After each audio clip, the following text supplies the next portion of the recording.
Today, on October 3rd, 2022, I'm here with Melony Munro at the venue at Wilton Manors, Fort Lauderdale, to do an oral history interview for the LGBTQ History Museum in Central Florida. As we come to the end of Miss Florida F.I. 50th anniversary, we want to get some information about you and your take on the significance of the pageantry within the LGBTQ history. I, Alex Rodriguez, is the interviewer. Could you tell us a bit about yourself and how you got into female impersonation? Oh wow, that's a long story. Well, I've been doing this for about 15 years-ish. We'll say 15. And honestly, I started doing it in college because I just saw some shows at the local venue there. There was a bar called Brett's. It's no longer there at the moment, but yeah, I saw a show for the first time and I was like, I just enthralled by it. There was something about just the way people looked at the entertainers. There was the artistic aspect of it. And it was just something as a theater kid that I thought I could really see myself in. So I decided to take it up and thought that I'd be really good at it. It took me a I very quickly learned that it was not as easy as I thought it was going to be. And but you know, it's taken me many years to hone my craft. And yeah, it's something that I've been in and just have thrown myself into ever since. Okay. So how has female impersonation changed over the past years? And do you see it remaining within the fast evolving queer community? I definitely think it's here to stay because of its influence in pop culture and television. But I think because of that same influence, it has definitely changed in ways that I don't think it would have if that influence was not present. So I think that there are both pros and cons to it. I mean, there are many people now that are aware of the art of female impersonation, drag, and showgirls, because there's so many people that do drag now, and so many people that identify in so many different ways. It's so amorphous. I mean, and it's ever changing, and it's just this kind of huge, messy blob that is just what we call drag. This pageant actually is called Miss Florida F.I., which F.I. stands for female impersonator, but I'm sure you all are aware that many, including myself, of performers don't consider themselves impersonators. They just consider themselves women, because there's many trans women who have won this pageant, and just pageants in general. But yes, going back to your previous point in your question, I think that it's definitely changed. I think that it's going to be here to stay, and I'm excited to be a part of that.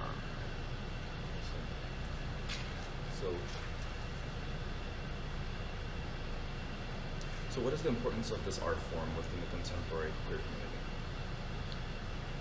Well, I think that when we as queer people come to queer spaces, I mean, there's always somewhere, or no matter what city you go to, no matter if it's a hole-in-the-wall bar or if it's a big club like this, like Manor is, there's always a show going on, and there's so many different types of shows. You have Latin nights, you have hip-hop nights, you have pop nights, techno nights, club kid nights. I mean, there's always a show, and there's always somebody that represents somebody in the crowd that's looking at those entertainers. And I think that one of the most amazing aspects of what we do is for people in our community to see themselves represented on a local level, on a state level, and then truly on a national level as well, and now with RuPaul's Drag Race, on an international level. And I think that's really, really amazing. And I think that that's what's important, is seeing yourself and seeing that representation and that diversity, and being able to reflect on that and see the good that it does and the impact that it has on the community as well.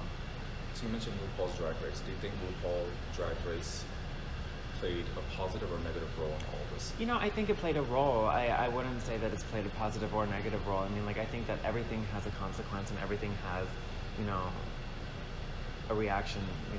What was it, Newton's law of physics? I think it's every action has an equal, reaction. So I think it definitely is something that has altered the course of this art form, but I don't necessarily think that I would say it's for the positive or the negative. I think that there are many aspects on either side of the spectrum. One of the things that I wish that there was more attention to would be the history of, this art form, because I feel like so many people that are brought in, to the art form because of, that platform, which is one of the positive things, because there are so many more people that are exposed to it that would never have been exposed to it. But I feel like they lack, the knowledge and are a little bit ignorant to, some of the more historic moments of this art form and, some of the history. I mean, like, this pageant is celebrating its 50th anniversary, and I'm sure that, not many people probably are as aware of that as they are aware of the contestants on the next season of Drag Race UK. You know what I mean? So I feel like that saddens me a little to know that, like, the new generation lacks that knowledge. But I hope that, like, myself and, the representatives of the system that come after me, and just representatives of pageants in general around the country, continue to educate and, like, push that information and, enlighten people that are younger, to let people know that, yes, there were these entertainers that had such an impact on, this art form, and this is why it's so amazing, and they've had such influence, these characters that come from, like, 10, 20, 30, 40, 50 years ago, that have impacted entertainers that these younger generations do know of. Many of the people that, are in pop culture right now, like Detox, Roxy, I mean, like, a lot of these girls pulled inspiration from the same people that I pulled inspiration from, like Erica, Monica. I mean, like, these names that, are kind of synonymous with, legendary drag. So, yeah. Do you think Miss Florida is paving the way for trans people and within pageantry? Do I think that it's paving the way? I wouldn't say that it's paving the way. I think that it's an important, I think it's an important part of, like, trans rights. But I mean, like, this isn't a trans pageant. I mean, it's a drag pageant. So it's welcome. I mean, it welcomes people that are non-binary. It welcomes people that are, cis, that are trans. I mean, like, it welcomes all people, but it's that are signed male at birth. You know what I mean? Obviously, for the female division of this category. But I think that, when you're dealing with institutions that are so deeply rooted in the past, sometimes it takes a little bit of time for them to evolve and change with, the contemporary mindset and social mores of the day. And I think that, as representatives, that's one of our jobs, is to, hold pageants and systems accountable to update, because sometimes figureheads, they remain a little unaware, because I think we age with the social mores that, we were brought up on, and sometimes it's hard to look past what we see and look beyond and see what the next generation sees and apply that to ourselves as well. So I think there's definitely room for growth, but I think that this system is a system that is trying its best to, stay on top of things and, evolve with the community as well. So a bit about you. So how did it feel winning and being from Miss Florida F.I? When I first moved to Florida, I mean, like, I knew of the Miss Florida pageant for a long time.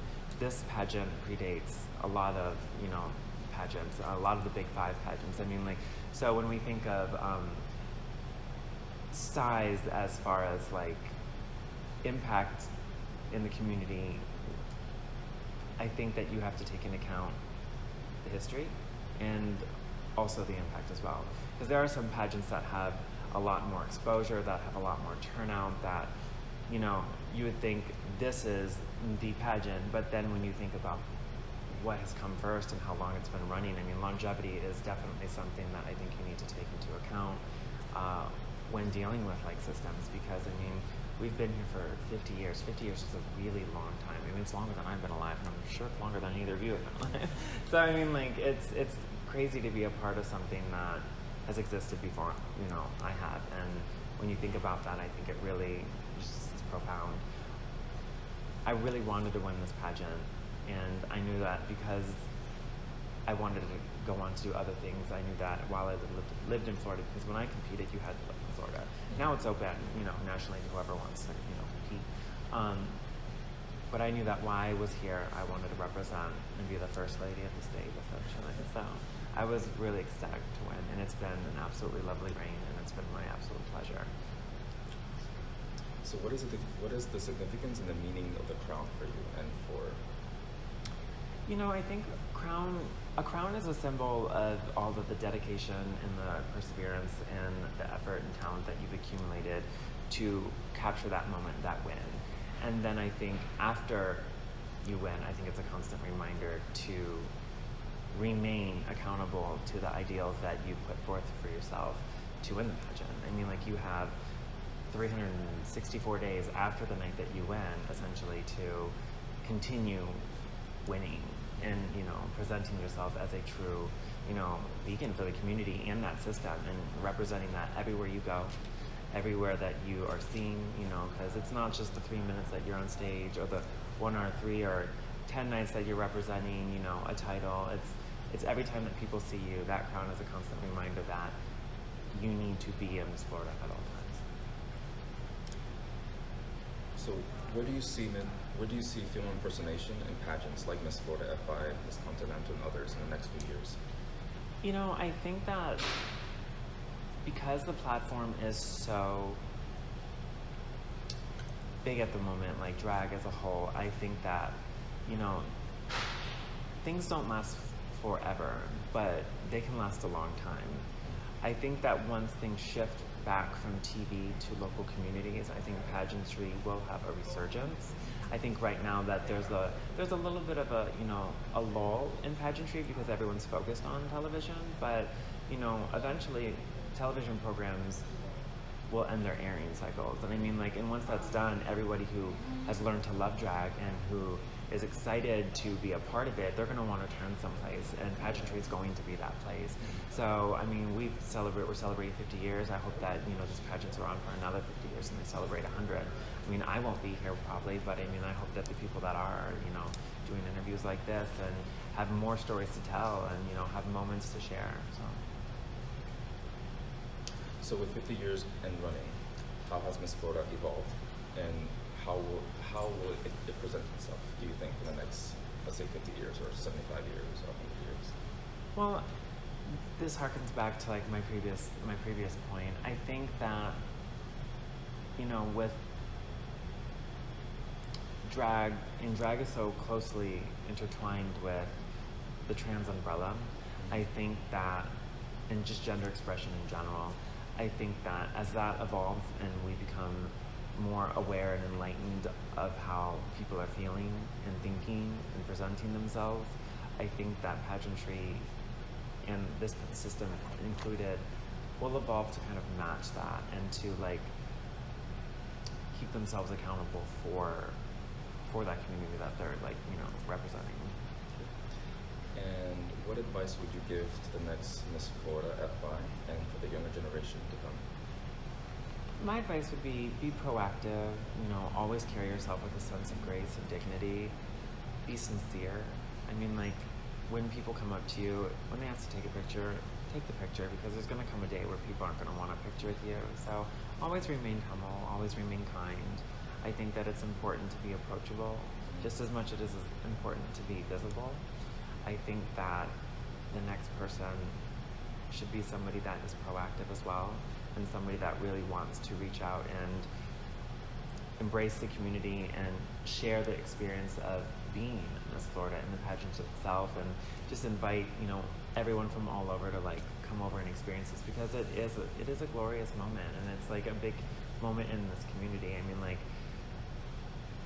I'm now a part of a history of like 50 girls, you know what I mean? Some of them are no longer with us, but I mean, like, a lot of them still are, and like, to come back and stand alongside these women that are old enough to be my mother, my grandmother, it's truly awe-inspiring, and it feels so good, and I just hope that the next girl has, you know, the same feelings too, and I think she will, because it's a great system and they deserve the world. So I just wish them the absolute best. And what about the younger generation? The younger generation, you know, I think that they're coming out. I mean, like, I saw so many faces in the crowd last night at the Mr. the Supreme and at large, you know, that are Gen Z, that are still involved in like TV, that are still involved in, you know, the shows that are like local and on a national level. They're still here though because they see girls like myself and other icons in this industry at the moment that are at the top of their game, that are still investing into, you know, systems like this and pageantry like this. And I think that they see those girls and they, you know, they're inspired. And I think that they'll continue to be inspired by pageantry as well. And I hope that, you know, in a few years those girls end up running themselves because, you know, those are the future Miss Floridas. Those are, you know, the future, you know, Floridas at large, the future Supremes, the future, you know, Mr. Florida. So I definitely think that the Florida system will be here to stay, and I really do wish it another 50 years. So. Well, thank you, Melony, for participating in this interview for the museum, and thank you for being Miss Florida F.I. Thank you for having me. Thank you for taking time to listen to my words. Thank you.